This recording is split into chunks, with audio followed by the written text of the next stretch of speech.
မင်္ဂလာပါခင်ဗျာ KCC ရဲ့ online training မှာကြိုဆိုပါရခင်ဗျာကျွန်တော်နာမည်ဟိမင်းကျော်ပါကျွန်တော်ဒီနေ့လေ့လာရမယ့်သင်ခန်းစာလေးက Microsoft ပါပေါ့နော်ရုံးလုပ်ငန်းကုမ္ပဏီလုပ်ငန်း site လုပ်ငန်းတွေစာအုပ်ထုတ်လုပ်ငန်းတွေမှာအဓိကအသုံးပြုရပေါ့နော်မဖြစ်မနေအသုံးပြုရတဲ့ software လေးဖြစ်တဲ့ Microsoft ဆိုတဲ့အကြောင်းလေးပါ Okay ဒါဆိုရင် Microsoft ကထုတ်ထားတဲ့ဒီ Office series ပေါ့နော်ရုံးတွေကုမ္ပဏီတွေမှာသုံးဖို့အတွက်သူကရည်ရွယ်ထားတဲ့ software တွေထုတ်ပါတယ်ဥပမာ Word Excel PowerPoint Publisher OneNote ဒါတွေပေါ့နော်အဲ့ထက်မှာကျွန်တော်တို့ဒီ Microsoft Word ဆိုတဲ့ software လေးကဒီ site လုပ်ဖို့အတွက်ရည်ညွှန်းထားတဲ့ software တွေပါ Microsoft ကထွက်ထားတဲ့ version တွေအနေနဲ့ဆိုရင်သူကဒီမှာ2016ရှိမယ်2013ရှိမယ်2010ရှိမယ်2009ရှိမယ်2003ရှိပါတယ်เนาะအခုကျွန်တော်တို့သုံးမဲ့ version လေးက2016ပါအဲ့မှာ2016ရဲ့2013 2010ကတော့အရန်ကြီးတော့မကွာဘူးသုံးမဲ့ဆိုရင်သုံးလို့ရတဲ့အနေအထားပေါ့နော် version တစ်ခုတော့2009လို့2003လည်းနည်းနည်းလေးသုံးလို့ရသေးတယ်2003လို့ပါတော့ကျတော့အရန်ကြီးကွာသွားပါပြီเนาะအဲ့တော့2003တော့သူတို့ကဒီ application ဒီသူ့ရဲ့ ဒီ icon လေးတွေကိုသူက menu type နဲ့အလုပ်လုပ်တယ်ဒီမှာတော့နောက်ပိုင်းကျ ribbon လေးနဲ့အလွယ်တကူသုံးလို့ရအောင်ပိုပြီးလွယ်လာတာပါเนาะ Okay ဒါဆိုရင်ဖြစ်နိုင်ရင်တော့ကျွန်တော်က2016ကိုသုံးစေချင်တယ်။ဘာကြောင့်လဲဆိုရင်တချို့ feature အသစ်ကလေးတွေက2016မှာပဲသုံးလို့ရတာလေးတွေ့ရလိမ့်မယ်။အဲကြောင့်ကိုကဒီ version နှိမ့်နေရဆိုရင်တော့အဲ့ feature အသစ်လေးသုံးလို့မရတာမျိုးကြုံရလိမ့်မယ်။တချို့ကျတော့လေဒီ font ပြဿနာလေးရှိလို့ version လေး short သုံးကြတာလေးရှိမယ်။ဥပမာဒီ Unicode ပေါ့ညီမတို့လိုပုံစံမျိုးပေါ့နော်2016မှာတို့အဆင်မပြေတော့2010လိုပုံစံမျိုးသုံးကြတယ်ပေါ့နော်။ဒါပေမဲ့ပုံမှန်ကျွန်တော်တို့ဒီ Unicode မှာသုံးမယ်ပေါ့။ဒါဆိုပုံမှန်ကတော့ကျွန်တော်2016လေးနဲ့ဖြစ်နိုင်နေဆိုသုံးပါမယ်။ဘာလို့လဲဆိုရင်2016ထဲမှာဆိုရင်သူကနောက်ပိုင်းတင်သုံးလို့ရတဲ့ function အသစ်ကလေးတွေ PowerPoint လိုပုံစံမျိုးဆို feature အသစ်ကလေးတွေပို့ပါလာတယ်အဲ့ကောင်လေးတွေအရင်အသုံးဝင်ပါတယ် Okay ဒါဆိုရင်ကျွန်တော်တို့ဒီ Microsoft Word program လေးဖွင့်တာလေးက stat ထဲက all app တွေပေါ့နော်ဒါဆိုရင် Windows 7ဆိုရင် all program ပေါ့ Windows 10ဆိုရင် all app ပေါ့နော်အဲ့ထဲမှာ Word 2016ဆိုတာလေးရှာပါရတယ်နော် stat ထဲကိုသွားပြီးတော့ရင် all app တွေကိုသွားမယ်ပြီးအဲ့ထဲမှာကျွန်တော်တို့ program လေးတွေလိုက်ရှာပါမယ် Word 2016ဆိုတာလေးကိုရိုက်ရှာလိုက်မယ်တွေ့လား Okay နော်သူ့ကိုနှိပ်ပြီးဖွင့်လို့ရတယ်သို့မဟုတ်နောက်တစ်ခုက logo ရဲ့ R နှိပ်ပြီးတော့ WinWord ဆိုပြီးတော့လည်းရိုက်ထည့်လို့ရတယ်ဒါကတော့ shortcut ပေါ့နော် keyboard ကနေ logo ရဲ့ R နှိပ်ပါ logo ရဲ့ R နှိပ်ပါဒါ run ပေါက်လေးပေါ်လိုက်တာနော် logo ရဲ့ R နှိပ်ပါပြီးသွားပြီဆိုရင်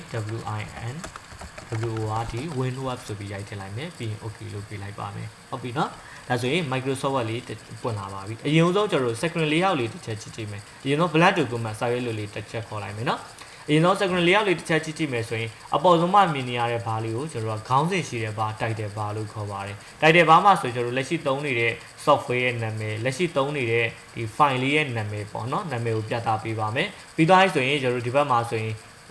quick access toolbar လို့ခေါ်တယ်သူအလွယ်တကူသုံးလို့ရအောင်ထုတ်ထားတဲ့ဘာလေးပေါ့ဘယ်လိုလဲဆိုရင်နောက်ကျရင်ကျွန်တော်စာရေးလိုက်တယ်ပြီးရင်စာရွက်အသစ်လိုချင်တယ်ဆိုရင် file ကိုနှိပ်ပါ new ကိုနှိပ်ပါ blank document ကိုနှိပ်ပါဘယ်နှချက်သွားရမလဲဆိုရင်3ချက်လောက်သွားရတယ်ဒါဆိုရင်ကျွန်တော်က quick access toolbar ဆိုတဲ့နေရာလေးမှာ new ဆိုတာလေးထည့်ထားအောင်နဲ့ဘယ်နှချက်ပဲသွားစရာလိုတော့လဲဆိုရင်တစ်ချက်ပဲနှိပ်လိုက်လို့ရတယ်ဒါဆိုရင်စာရွက်အသစ်လေးရောက်လာပါလိမ့်မယ် okay နော်ပြီးသွားပြီဆိုရင်ဒီ quick access toolbar ဆိုတာလွယ်ကူသုံးလို့ရအောင်ထုတ်ထားတဲ့ဘာဖြစ်တဲ့အတွက်တဲ့သူကမလိုချင်တာတွေလည်းဖြုတ်ထားလို့ရတယ်လိုချင်တာလေးတွေလည်းထပ်ပေါင်းထည့်လို့ရတယ်ဥပမာ new မလိုချင်ဘူးဆို new ဆိုတာလေးကို right click နဲ့ remove ပေါ့နော်ဒါမှမဟုတ်လိုချင်တာလေးထပ်ပေါင်းထည့်မယ်ဆိုဒီဘက်ဘေးက arrow များလေးကိုနှိပ်ပါ open လာဒါမှမဟုတ်ဆိုရင် email လာဒါမှမဟုတ်ဆိုရင် new လာကြိုက်တာထည့်လို့ရသလိုပြီးရင်တခြားပေါ့ဥပမာဆိုတော့ကျွန်တော်က layout ထဲကနေအမြဲတမ်းသုံးတဲ့ဒီ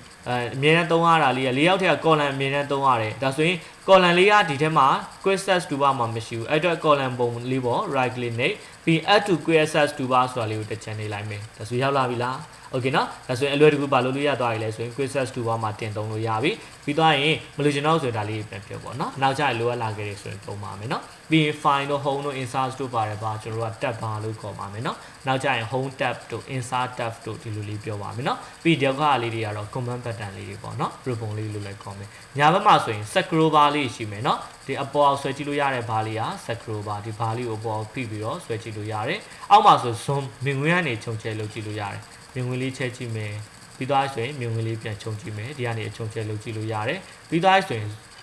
sorry မြင်ကွင်းခြုံချဲလုပ်ကြည့်လို့ရတယ်ပြီးရင်မြင်ကွင်းအမျိုးမျိုးပြောင်းကြည့်လို့ရတယ်အဲဆိုကျွန်တော်နမူနာစာပိုက်လေးခေါ်လိုက်အောင်မယ်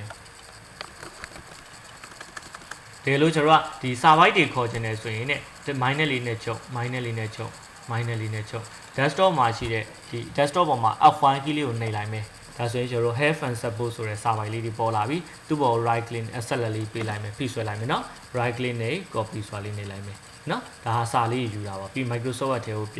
ြန်လာမယ်ပြီးတော့ဆိုရင် paste ဆိုတဲ့ကလေးလေးနေလိုက်ဒါဆိုရင်ကျွန်တော်စာပိုက်တွေရောက်လာပြီနော်နောက်ထပ်တစ်နည်းရှိသေးတယ်မြာချင်းလေးထိုး RAND လို့ရိုက်တယ်ပြီးရင် queen စာကျွန်တော်တို့စာပိုက်ပေါ့ random စာပိုက်လေး9ပိုက်လောက်ပေးပါဒါဆို9လို့ရိုက် queen ပေးပြီး enter ခေါက်ချလိုက်တော့ random စာပိုက်လေး9ပိုက်ပေးပါမယ် random ဆိုကြာတယ်ပေါ့နော်စာပိုက်လေး9ပိုက်ချပေးပါလိမ့်မယ် okay ဒါဆိုရင်ပြီးရင်မြင်ဝင်ကနေချက်ကြည့်တင်တယ်ဆိုဒီကနေချက်ကြည့်မယ်မြင်ဝင်ကခြုံမယ်ဒီကနေပြန်ခြုံကြည့်မယ်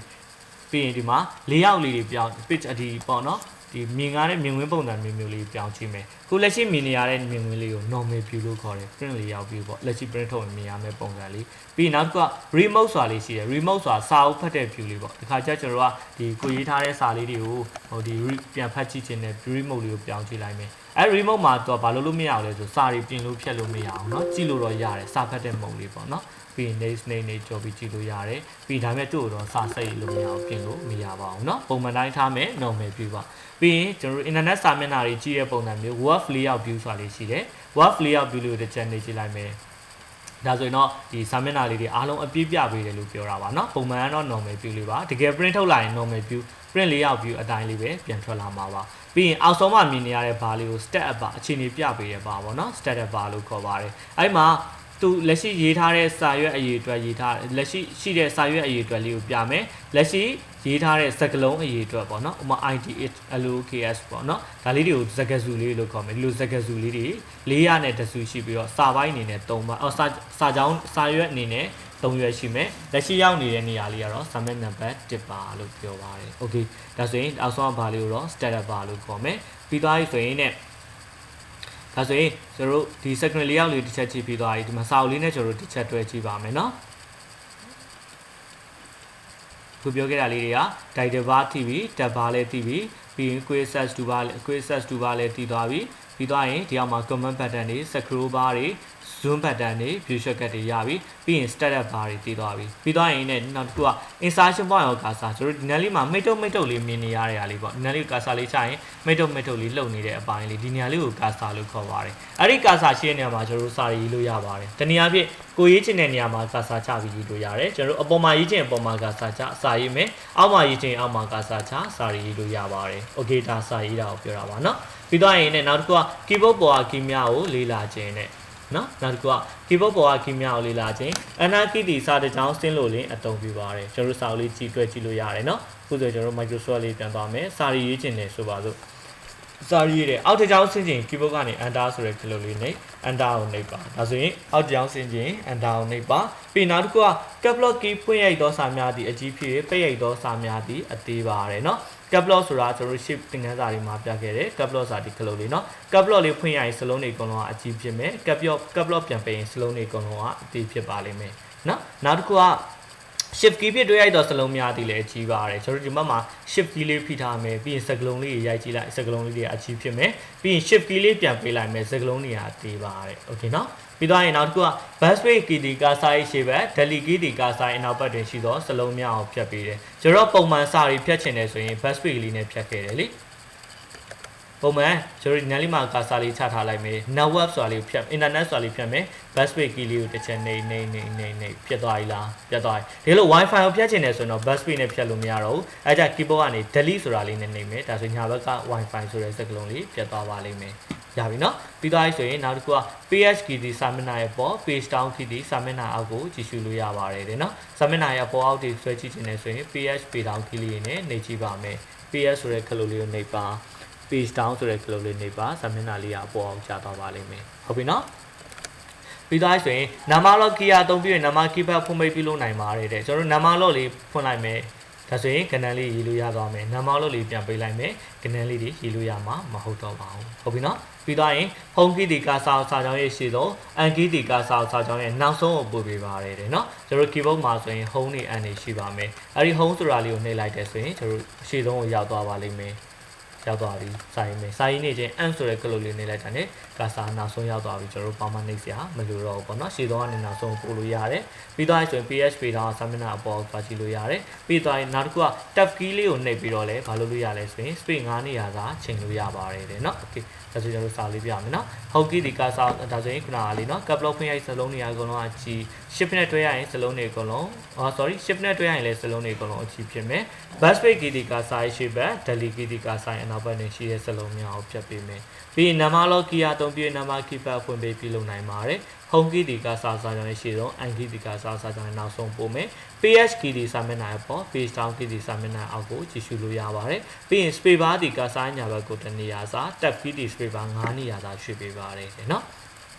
ကျွန်တော်စာရေးလိုက်မယ်စာရေးလိုက်မယ် space bar ဆိုတာကာစာညာဘက်ကိုတနေရာသာသို့မဟုတ် tab key လေးကိုနေရင်သူက space bar 9နေရာသာလို့ပြောပါတယ်အကြမ်းမြင်အဖြစ်ပေါ့เนาะဒါဆိုရလား okay ဒါဆိုရင်ကျွန်တော်တို့ဒီ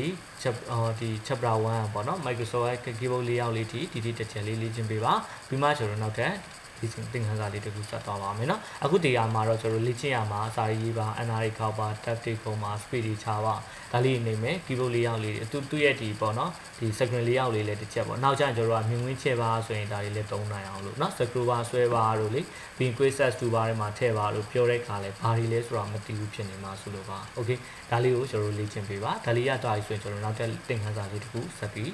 လေ့လာလို့ရပါပြီเนาะ okay ဒါဆိုမရတာရှင်ကျွန်တော် comment မှာမေးထားနိုင်ပါတယ်